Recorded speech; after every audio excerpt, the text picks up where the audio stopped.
In this video, I'm going to show you how you can use the Google Docs voice typing feature. Now this can save you a lot of time when you're trying to write a long paragraphs here and just when you're trying to write a lot. So what you can do is you can open up Google Docs, you can go to Tools, and here you'll see voice typing. You can also get here by going to Control Shift and S. Once you've got that clicked on, it will open up this window and you can now click to speak. And Google Docs will recognize what you're speaking and type it on the page. So if I go ahead and click here, I might have to turn on the microphone. And to do that, I can go in the top right hand corner on Chrome, or you might even get a pop-up up here. But you just need to allow Google Chrome to use your microphone. So I'm just going to go allow here, and I'm going to choose my Rode microphone and then click done.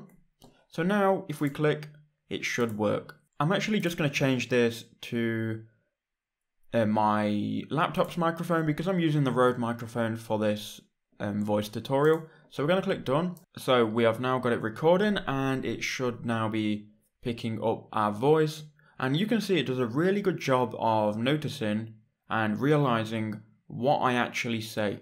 Now obviously if you don't have anything in mind, you're going to have to think on the spot, and then your paragraph and your writing is going to be off.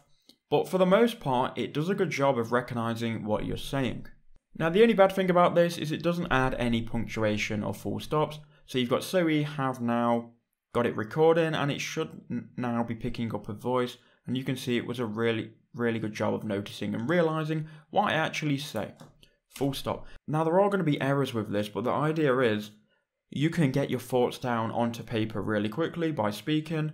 And yeah, it works well. And I would say it's one of the better features of Google Docs.